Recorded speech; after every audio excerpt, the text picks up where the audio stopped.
World Next Week. I'm James Corbett of CorbettReport.com. And I'm James Evan Pilato of MediaMonarchy.com. Virtual flag terror is here. We have 3 developing stories on this 280th episode of New World Next Week, and they're all basically about rage-clicking in the year of divide and conquer. Story the first, via activist post, in what will likely be an historic leak, not only George Soros, but his Open Society foundations and a number of groups supported by Soros were hacked to the tune of 2,576 files, which have already been released by DC Leaks. The files come from institutes and Soros-operated funded organizations all across the world: USA, Europe, Asia, Latin America, Africa, the President's Office, and the World Bank. The documents span from 2008 to 2016. George Soros is, of course, most well known for playing a major role in the funding and facilitating of the bulldozer revolution in Serbia that overthrew Milosevic in 2000. George's Rose Revolution of 2003, the 2006 push to move Turkey towards a more Islamist governing structure, and even the Occupy movement in the United States, among a great many others, none of which brought anything other than greater misery, impoverishment, and police state mechanisms to bear on the general public. The Occupy movement, maybe being the only exception, still brought nothing to its participants except the opportunity to burn off excess anger and energy, along with a few cracked protester skulls. It was otherwise an incredible waste of time. Soros has also been instrumental in funding and radicalizing the Black Lives Matter movement that has produced riots, racial attacks, and general racial tension across the country. We can include some of the other articles from this leaked Soros memo. Refugee crisis is the new normal and gives new opportunities for global influence. James, as I noted, these are kind of developing stories. What do we make of all of this? Because as we've noted now for many, many years, and I think as Webster Tarpley coined the phrase, it's virtual flag terrorism. There's no real way to exactly know who's doing what to who. That's true. I think we can get caught up more on the who's doing it rather than what is being revealed. And that's the entire strategy with the DNC leak, is to go, oh, it's Russian hackers. So don't look at any of the actual material here. Don't look at the things that we're actually doing behind the scenes because it's Russians. And that's the strategy they're trying. That's not the important part of this story. In fact, even for people, especially for people who know, for example, from episode 113 of the Corbett Report, Meet George Soros, know about Soros and all the shady stuff that he's involved in, it's tempting to take this and just dismiss it as, nothing. We already knew all of this kind of, dismissal.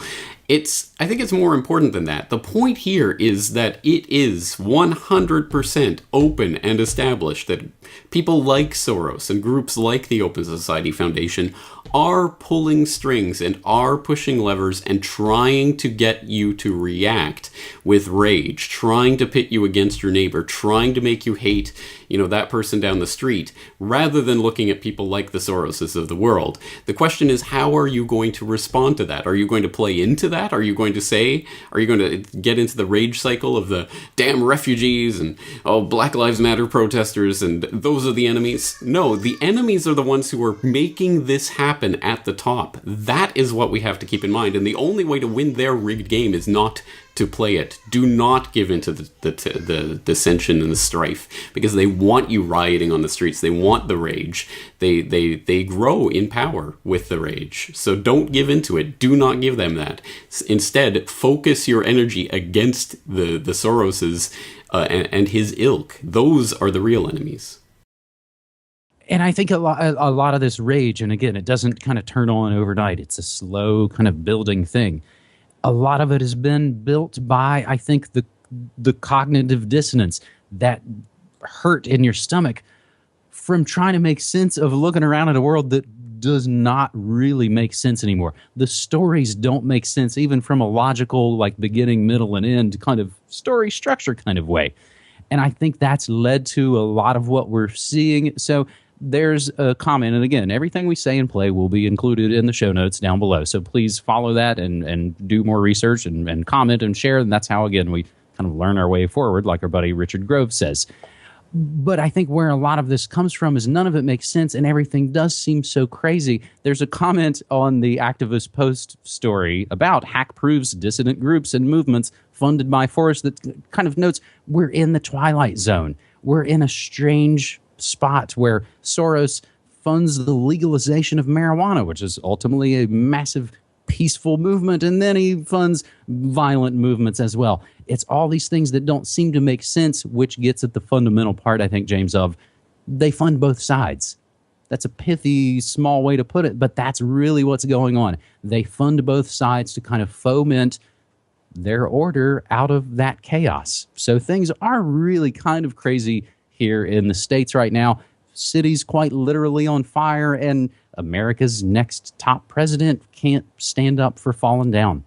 So we'll include the link to your older episode as well, James, Meet George Soros, as we move to our second story this week on the hacks that never end. And we take a story from Business Insider. Shadow brokers claim NSA hack and share some high-tech hacking tools. Cybersecurity experts are searching for answers after an unidentified group claimed on Monday to have hacked into Equation Group, an elite cyber attack group associated with the NSA. The shadow brokers claimed in a post on Tumblr to have hacked Equation Group and say they're holding an auction to sell off the cyber weapons they were able to steal. Shadow brokers have provided samples of files free to access to prove their legitimacy. Now, Business Insider actually goes on to say, we didn't actually post any of this because it might put them in a damaging situation. So this is another ongoing, developing story where I don't really know who to trust in a lot of these situations. James, do you? There is no one to trust with a story like this because there are so many potential layers to this. I'll throw in a link to my appearance on Declare Your Independence with Ernest Hancock yesterday, where I was talking about this story and the various layers involved. But I think it's important to note that it's not that these hackers, whoever they may be, hacked into the NSA per se. It seems that they hacked into a malware staging server for the NSA. Of course, the NSA doesn't mount their malware attacks on others from their own servers. They have servers around the world that they use for those purposes. It looks like someone was hacking into this. Snowdon, for whatever that's worth, is on Twitter saying that this is probably Russia, and it's probably them sending a warning to the US to say, we know whatever you were doing on this particular malware staging server, we know it because we were monitoring it. And he thinks that that's kind of a chess game about the DNC leaks and, you know, don't blame us because we have goods on you kind of thing. Again, take all of this for whatever it's worth. I mean, it's just layer upon layer of the onion, and who knows who this shadow banking or shadow broker group is, or what their real agenda is, or whether it's the NSA itself doing it to itself. I mean, I don't know. There's so many different possibilities here. But one of the good takes that I saw on this was from Dan Dix. Press for Truth had a good video about this. I'll throw that in the links as well. So don't trust anything that's coming out about this. As you say, this is virtual flag terrorism. So we don't have access to the server logs. We can't even begin to take a look at what's really going on under the hood here. So all we're getting is just the pieces that are being reported to us from on high. Take them for what they're worth. You mentioned Hancock, and I actually, as you were talking, I think of Hitchcock as we're looking at a lot of these things. So you're sort of saying the who and how they did it and all those things are possibly the red herring of all of it, and that ultimately the story is really about what is contained in the files, and the legitimacy of those has never really been put into question. We don't question any of the things that now we know. Soros funds all these organizations. Now we know all the stuff about Hillary, all the other groups. I believe the word you're looking for is MacGuffin. MacGuffin. I already just typed it out. It's a MacGuffin. So like the Spike Lee film Inside Man from several years ago, the MacGuffin in a way in that movie is it's all about this bank robbery, and it's a big, cool bank robbery movie. But when it ultimately turns out the whole movie is about, I think, Nazi credentials hidden away in banks, and that the information is the real thing, and that the jewels in the bank robbery are just the show to kind of keep everybody, including the police, including the people, and everybody distracted. Now, James, you knew that word MacGuffin. Have you done shows or talks about that? I haven't, but I am a Hitchcock fan. All right. Well, let's note that for maybe a film literature and New World Order episode. As we move to our third and final story on this New World Next Week for August 18th, 2016, Russian hacker Guccifer. Is it Guccifer or do people say Goosifer? I'm sorry. I say Goosifer, but I don't know. It doesn't matter. It's got two C's. The Italian in me says it's Guccifer. So I don't know. People will comment about how to correctly pronounce it. I do tend to mangle names sometimes. Russian hacker Guccifer 2.0 publishes complete personal information of 200 congressional Democrats, and he gets his Twitter account suspended for a little bit.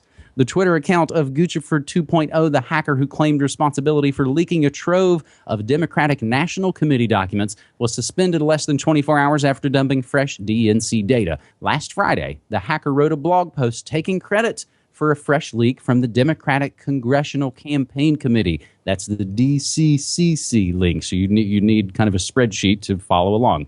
He published an Excel spreadsheet containing the mobile phone numbers and email addresses of every Democrat in the House of Representatives, as well as passwords to DCCC files to substantiate his claim. The hacker, who had actively been using Twitter to publicize his leaks, has since had his account suspended, but it's been reinstated. You can go to it right now and see that he's retweeting and doing all the normal Twitter things. Enter another character onto this drama. WikiLeaks claimed that the suspension was related to the publication of the DCCC documents. And again, we don't really know who to believe anymore, whether or not this is Guccifer or Guccifer, or whether he's Russian or what, James? Look, here's the thing about this. He's running a WordPress.com site. He's on Twitter. You know, I mean, it's not like the NSA can't bring to bear their multi-gajillion dollar, tech, spying tech to find out who this guy is and where he is and, nab him. If they really wanted to. That's the thing about this. Who is allowed to leak, and what are they allowed to leak, and why are they allowed to leak it? Because it has to be seen in that context, especially when the NSA is the internet and the internet is the NSA. They know where this guy is, and they can shut him down at any time.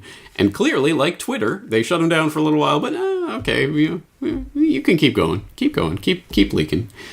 I mean, either, it doesn't even necessarily mean that whoever this Guccifer is, maybe it could be a real person who really believes that they're really leaking, but if you're being allowed to leak this stuff, that puts it in a different game, because clearly there's someone upstairs who's not unhappy with what you're doing, and we have to think about why that is, and what is the end purpose of all of this, and does it just serve to fan the flames of the Summer of Rage?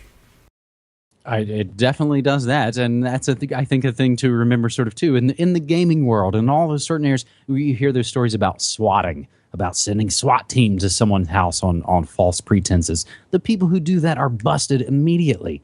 Anytime people try and do any sort of tech crime, you see nothing but those stories in all your local news. But somehow, some way, the most wanted people in the world, terrorists and hackers, are able to just willy-nilly do what they want on tools that we know, again, they created and they put backdoors in. So that's the thing to think about. Again, before we go freak out and yell and scream about who's on what side, I kind of think a good one to always go back to is the capitalist conspiracy, the old G. Edward Griffin film strip that kind of gets into the strategy of tension. And it is Wall Street essentially funding both sides, whether those are the Bolsheviks or the Allies or Black Lives Matter or alt-right whatevers. James, there is a little bit of good news, I suppose. The latest episode of Good News Next Week, I had taken a couple of weeks off because we had been out of town, and honestly, not a hell of a lot of good news to go over. So this latest episode of Good News Next Week is kind of a double-sized and has probably twice the amount of stories we would typically cover. It's called Little Free Pantries on Your Sidewalk Give Shelf-Stable Help. It's sort of about the growing movement of little free libraries or community fridges in places. Also, Ireland jails banksters and Canada frees patsies on that Good News Next Week episode. James, the only other thing I will mention is not even a hashtag New World Next Week story, although you can pretty much be up to date on everything going on in the world using that hashtag. One last article, I think, that kind of points out, again, the Twilight Zone crazy world that we're in. The musical question is asked, who got us into these endless wars? And the answer from Pat Buchanan is the Council on Foreign Relations. We'll include that article, and again, everything that we say will be included in the show notes for these episodes. James? You can